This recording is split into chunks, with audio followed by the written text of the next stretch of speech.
സംസ്ഥാന school കായികമേളയിൽ inclusive വിഭാഗത്തിൽ വേഗതാരമാണ് ആദർശ്. ക്യാൻസറിനെയും മറ്റു പ്രതിസന്ധികളെയും തരണം ചെയ്താണ് ആദർശ് ഈ സ്വർണ്ണനേട്ടം കരസ്ഥമാക്കിയത്. എതിരാളികളെ ബഹുദൂരം പിന്നിലാക്കിയാണ് അണ്ടർ 14 വിഭാഗത്തിൽ 100 മീറ്ററിൽ പാലക്കാടിന്റെ ആദർശും ഗൈഡ് റണ്ണർ അസ്ലമും സ്വർണം നേടിയത്. ഓടാനൊക്കെ പറയും, ഓടിക്കോന്ന് പറയും.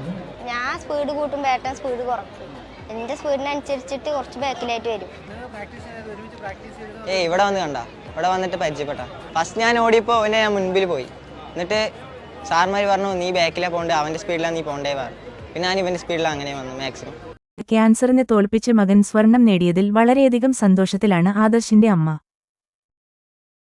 സ്കൂള് നന്നായിട്ട് ഓടും, മറ്റേ കുട്ടികളുടെ ഒപ്പം സെക്കൻഡായിട്ടൊക്കെ ഓടും. അപ്പോൾ ടീച്ചറാണ് പറഞ്ഞത് അവനൊന്നും ഇങ്ങനെ ഒരു പ്രോഗ്രാം ഉണ്ടോ എന്ന് പങ്കെടുപ്പിക്കണം, നിർബന്ധമായിട്ട് അവനെ കൊണ്ടുപോകണം എന്ന് പറഞ്ഞു. അപ്പോൾ പിന്നെ ഞാൻ കൊണ്ടുപോയതാണ്. പിന്നെ നല്ല താല്പര്യമാണ്, അവന് നല്ല താല്പര്യമുണ്ട്. പിന്നെ ഒരു വാശിയാണ്, അമ്മയ്ക്ക് എന്തെങ്കിലും ആവണം. കാരണം ഞാൻ ഇങ്ങനെ ഒരു അസുഖ കുട്ടിയാണ്. അപ്പോൾ ഭയങ്കര വാശിയുണ്ട്. പഠിത്തത്തിൻ്റെ കാര്യത്തിലായാലും ശരി, എന്ത് കാര്യത്തിലായാലും ശരി, അവനൊരു അംബിഷൻ ഉണ്ട്. അത് നേടിയെടുക്കാൻ മാക്സിമം പരിശ്രമിക്കുകയും ചെയ്യും. അവന് 40% ആണ്. റെറ്റിനോബ്ലാസ്റ്റോമ വന്നതാണ്, ഐബോൾ റിമൂവ് ചെയ്യേണ്ടി വന്നു. 2.5 വയസ്സിൽ തുടങ്ങിയതാണ്. പിന്നെ ഒരു 4-5 വർഷത്തോളം ട്രീറ്റ്മെൻറ്റ് ചെയ്തു. 16 കീമോ ഒക്കെ കഴിഞ്ഞിട്ടും രക്ഷയില്ല എന്ന് കണ്ടപ്പോൾ റിമൂവ് ചെയ്യേണ്ട ഒരു സാഹചര്യം വന്നതാണ്. പിന്നെ അവിടുന്ന് ഒരു സ്ട്രഗിളായിരുന്നു, ഇങ്ങനെ ആക്കിയെടുക്കാനും പിന്നെ നന്നായിട്ട് പഠിക്കുകയും ചെയ്യും.